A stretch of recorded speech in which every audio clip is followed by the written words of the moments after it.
Bem-vindo ao canal de mais uma história. Espero que você goste da história. Se gostar, não deixe de ver outras histórias no canal. Então, vamos para a história. O lar deveria ser um refúgio, um lugar de paz e segurança. Mas o que acontece quando aqueles que vivem ao lado transformam sua vida em um pesadelo constante? Esta é a história de Carlos, um professor universitário que enfrentou anos de perseguição e hostilidade de seus vizinhos, a família Mendes, e como ele transformou essa experiência traumática em uma oportunidade para não apenas obter justiça, mas também para revitalizar toda uma comunidade. Carlos e sua esposa Marina se mudaram para o bairro Jardim das Flores em 2015. Estavam entusiasmados com sua primeira casa própria. O bairro era tranquilo, arborizado, exatamente o que procuravam para criar seus filhos, quando os tivessem. Nas primeiras semanas, conheceram vários vizinhos amigáveis, que os receberam com bolos caseiros e dicas sobre a região. Todos, exceto a família Mendes, que vivia na casa à direita da deles. A família Mendes era composta por Roberto, um empresário do ramo de construção civil conhecido por seu temperamento explosivo, por sua esposa Lúcia, uma mulher de sorrisos falsos e comentários ácidos, e seu filho Júlio, um jovem de 20 e poucos anos que parecia ter herdado o pior de ambos os pais. No início, Carlos e Marina tentaram ser amigáveis. Levaram um vinho quando se mudaram, convidaram para um churrasco.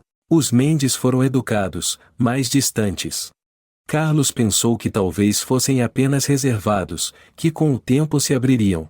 Não imaginava que aquele distanciamento inicial era apenas o prelúdio de uma hostilidade que duraria anos. Os primeiros sinais de problemas surgiram sutilmente, música alta nos fins de semana, carros estacionados bloqueando parcialmente a entrada da garagem de Carlos, lixo que acidentalmente acabava no quintal dele. Pequenas provocações que, individualmente, pareciam apenas inconvenientes, mas que logo se transformariam em um padrão deliberado de assédio. O primeiro incidente sério aconteceu 6 meses depois de Carlos e Marina se mudarem. Carlos plantou uma pequena horta no quintal dos fundos, algo que sempre quis fazer. Uma manhã, acordou e encontrou tudo destruído. Alguém havia entrado durante a noite e arrancado cada planta, deixando apenas um rastro de devastação. Sem provas concretas, Carlos não podia acusar diretamente os Mendes. Mas na tarde seguinte, enquanto recolhia os restos de sua horta, ouviu risadas vindas do quintal. Vizinho. Júlio conversava com amigos, gabando-se de como havia ensinado uma lição ao professor metido. Carlos confrontou Roberto sobre o que seu filho havia feito. Sua resposta foi um encolher de ombros e "o garotos serão garotos". Quando Carlos insistiu, Roberto ficou agressivo, sugerindo que ele deveria aprender a ser homem e não se incomodar com algumas plantas estúpidas. Aquele foi apenas o começo. Nos meses seguintes, a família Mendes intensificou suas provocações em festas barulhentas que duravam até o amanhecer, especialmente em noites anteriores a dias que sabiam que Carlos tinha aulas importantes, o lixo jogado no quintal dele, comentários depreciativos sobre Marina quando ela passava. Marina queria que chamassem a polícia, mas Carlos hesitava. Ele é filho de imigrantes que o ensinaram a resolver problemas sem envolver autoridades, a não criar ondas. Além disso, Roberto frequentemente se gabava de seus contatos na polícia local. Carlos não sabia se era verdade, mas temia que uma denúncia pudesse piorar a situação. A situação escalou quando Carlos finalmente instalou câmeras de segurança após encontrar os pneus de seu carro furados pela terceira vez em um mês. As câmeras capturaram Júlio em flagrante, vandalizando a propriedade. Carlos levou as imagens à polícia. Eles registraram um boletim de ocorrência, mas o advertiram que, sem testemunhas além do vídeo, e sendo um incidente menor, provavelmente não haveria consequências significativas. E estavam certos. Roberto apareceu na delegacia horas depois, conversou com alguns oficiais, e o caso foi praticamente arquivado. Foi Dona Cecília, uma vizinha idosa que vivia do outro lado da rua, quem primeiro sugeriu a Carlos que o problema era maior do que parecia. Meu querido, os Mendes não estão apenas sendo maus vizinhos. Eles querem que você se mude. Fizeram o mesmo com a família que morava na sua casa antes. E com os anteriores também, disse Dona Cecília com voz calma. Por quê? Qual seria o motivo? Perguntou Carlos surpreso. Roberto quer comprar sua casa para expandir a propriedade dele. Já tentou comprar de outros moradores, mas ninguém quer vender. Então ele encontra maneiras de convencer as pessoas a sair, respondeu Dona Cecília. A revelação de Dona Cecília lançou nova luz sobre a situação. Carlos começou a investigar e descobriu que, de fato, as duas famílias anteriores haviam vendido suas casas por valores abaixo do mercado após enfrentar problemas no bairro. Ambas as propriedades foram compradas por empresas de fachada que, após investigação mais profunda, tinham ligações com Roberto Mendes. Armado com essa informação, Carlos procurou Pedro, o presidente da Associação de Moradores. Para sua surpresa, ele já estava ciente da situação, mas admitiu que a associação tinha medo de confrontar Roberto, que havia feito ameaças veladas a vários membros. Entenda, Carlos, Roberto tem conexões. Não apenas na polícia, mas na prefeitura também. Seu primo é vereador. Ele consegue aprovar ou bloquear projetos para o bairro. Ninguém quer se indispor com ele, disse Pedro nervoso. A frustração de Carlos crescia. A situação em casa piorava, com Marina começando a desenvolver ansiedade devido ao estresse constante. As provocações dos Mendes se tornavam cada vez mais ousadas, incluindo agora comentários racistas direcionados a Carlos, que tinha ascendência latina. Foi quando Carlos percebeu que precisava mudar de abordagem. Se as autoridades não ajudariam, se a comunidade estava paralisada pelo medo, ele precisava encontrar outra forma de resolver a situação. Não por vingança, mas por justiça e paz. Carlos começou a documentar meticulosamente cada incidente em vídeos, gravações de áudio, fotografias, registros de chamadas à polícia. Simultaneamente, iniciou uma pesquisa discreta sobre Roberto Mendes, seus negócios e conexões. Marina ajudou Carlos, usando suas habilidades de pesquisa da enfermagem para organizar tudo cronologicamente. Também começaram a conversar discretamente com outros vizinhos, descobrindo que muitos tinham suas próprias histórias sobre os Mendes, mas temiam falar abertamente. A virada veio quando Carlos conheceu Amanda, uma jornalista do jornal local que estava investigando irregularidades em contratos municipais de construção civil. Durante uma de suas entrevistas na universidade onde Carlos lecionava, ele mencionou casualmente seus problemas com um vizinho empreiteiro. Esse vizinho, por acaso seria Roberto Mendes? Da Mendes Construções? Perguntou Amanda interessada. Sim, conhece ele? Respondeu Carlos surpreso. Estou investigando sua empresa há meses. Há suspeitas de propinas em contratos com a prefeitura, uso de materiais abaixo do padrão em obras públicas. Mas é difícil encontrar alguém disposto a falar. Todos têm medo, disse Amanda com um sorriso determinado. A conversa com Amanda abriu uma nova possibilidade. Carlos não apenas compartilhou sua documentação sobre o assédio dos Mendes, mas também começou a conectá-la com outros moradores do bairro que haviam sido vítimas da família. Carlos percebeu que o poder de Roberto vinha do medo e do isolamento que ele criava. Cada vítima pensava estar sozinha, sem apoio. Ele começou a organizar reuniões discretas em sua casa, onde as pessoas podiam compartilhar suas experiências. A cada encontro, mais vizinhos apareciam. Enquanto isso, Amanda aprofundava sua investigação sobre os negócios de Roberto. Com as informações fornecidas por Carlos e outros moradores, ela começou a desvendar uma rede de corrupção que ia além do assédio a vizinhos. Foi durante esse período que os ataques dos Mendes atingiram seu ápice. Alguém envenenou o cachorro de Carlos e Marina, Max. Ele sobreviveu, graças à intervenção rápida de Marina, mas ficou muito doente. Não tinham prova direta, mas na mesma noite, ouviram Júlio se gabando para amigos sobre como o deu um susto no vira-lata do professor. O incidente com o cachorro foi um ponto de virada para muitos vizinhos que ainda hesitavam em se envolver. Dona Cecília, respeitada por todos no bairro, finalmente decidiu falar publicamente sobre anos de observação do comportamento dos Mendes. Observo essa família há 15 anos. Vi como eles intimidam, como abusam, como corrompem. Não posso mais ficar em silêncio. Não quando eles atacam até mesmo um animal inocente, disse Dona Cecília com voz firme apesar da idade. Com o apoio crescente dos vizinhos e as evidências acumuladas por Amanda, Carlos procurou Ricardo, um advogado especializado em direito civil e comunitário. Ele analisou a documentação e confirmou que tinham base para várias ações legais, assédio, danos à propriedade, discriminação, entre outras.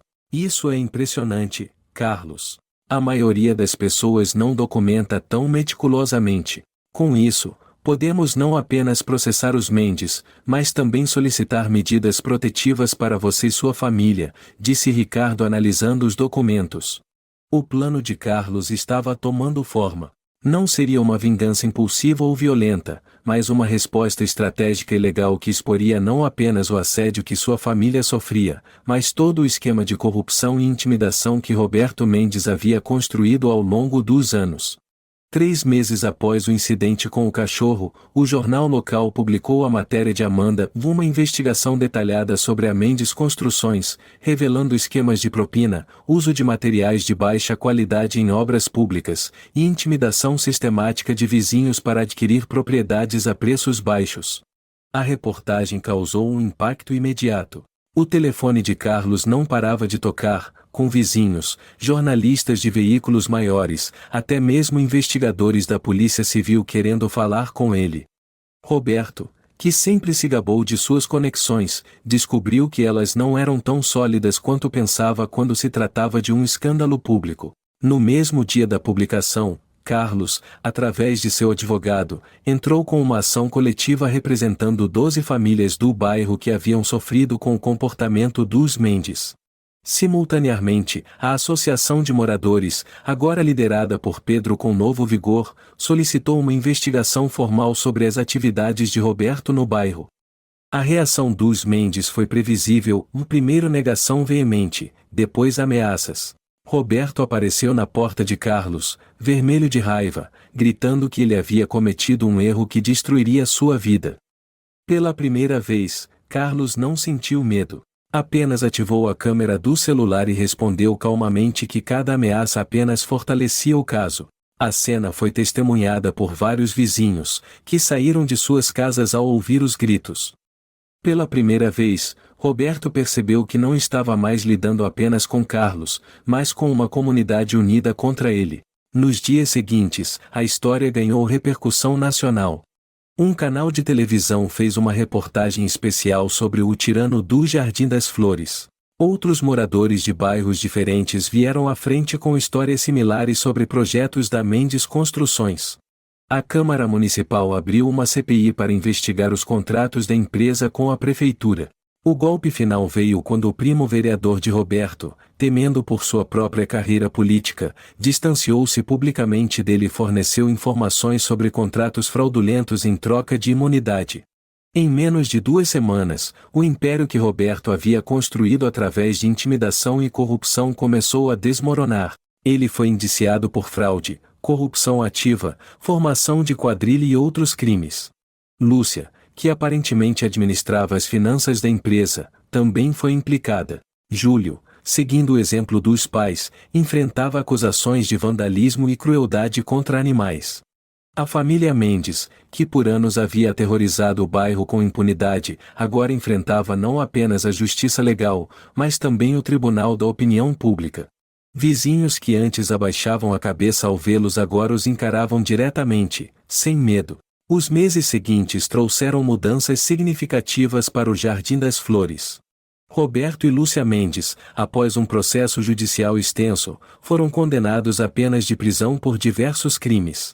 Júlio, que recebeu uma pena mais leve devido a um acordo judicial, foi obrigado a prestar serviços comunitários no bairro que havia ajudado a aterrorizar. Ver Júlio recolhendo lixo nas ruas onde antes vandalizava propriedades tinha uma certa ironia poética.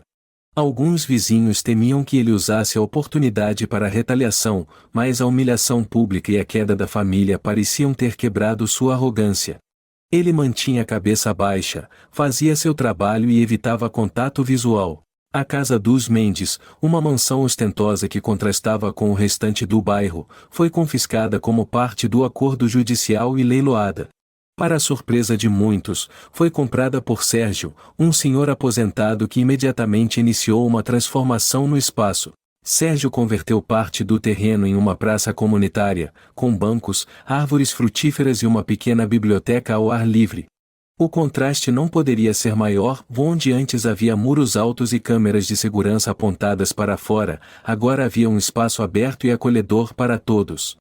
A Associação de Moradores, revitalizada pela vitória contra os Mendes, começou a implementar projetos que haviam sido bloqueados por anos devido à influência de Roberto. Pedro, com novo entusiasmo em sua liderança, organizou mutirões para melhorar áreas comuns, criar uma horta comunitária e estabelecer um sistema de vigilância colaborativa. Carlos e Marina se tornaram mais ativos na comunidade. Ela iniciou um projeto de saúde preventiva, oferecendo verificações de pressão e orientações básicas para idosos do bairro. Carlos começou a dar aulas de reforço gratuitas para crianças nos fins de semana. O trauma que viveram os conectou mais profundamente com seus vizinhos. Dona Cecília, cuja coragem em falar havia inspirado outros, tornou-se uma espécie de historiadora não oficial do bairro, compartilhando histórias do passado e ajudando a construir um senso de identidade comunitária que havia sido suprimido pelo medo. Um ano após a queda dos Mendes, o Jardim das Flores foi reconhecido pela prefeitura como um modelo de revitalização comunitária. O projeto da praça no antigo terreno dos Mendes ganhou um prêmio de urbanismo, e delegações de outros bairros começaram a visitar para aprender com sua experiência.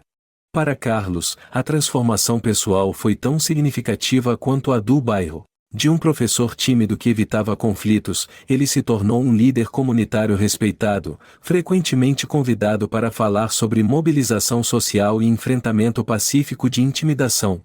O que aprendi, dizia ele em suas palestras, é que o silêncio e o isolamento são os maiores aliados daqueles que abusam do poder.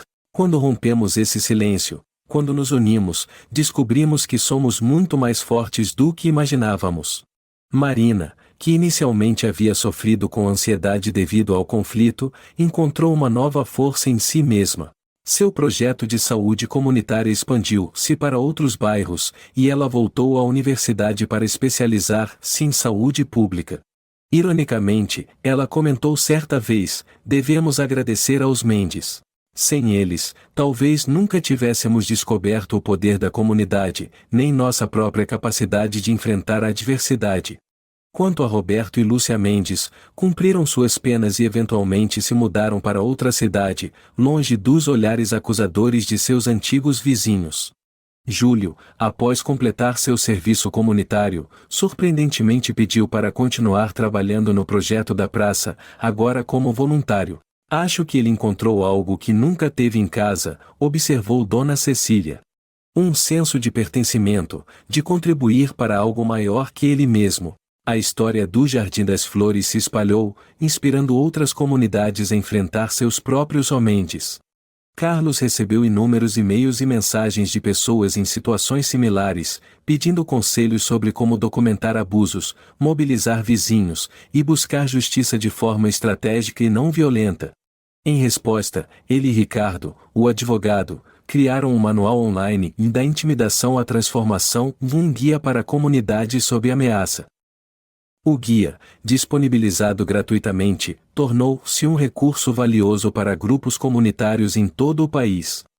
5 anos após a queda dos Mendes, o Jardim das Flores era irreconhecível comparado ao bairro silenciado pelo medo que havia sido.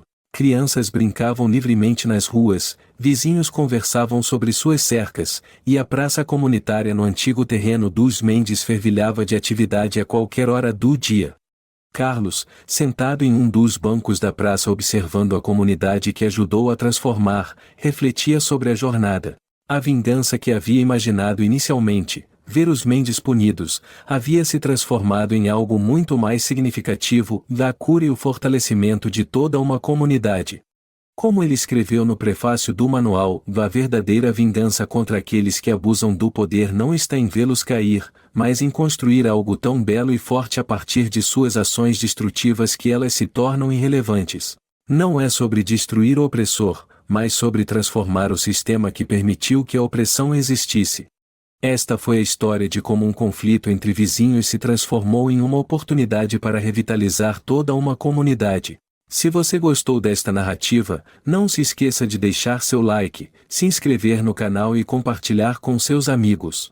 Até a próxima história.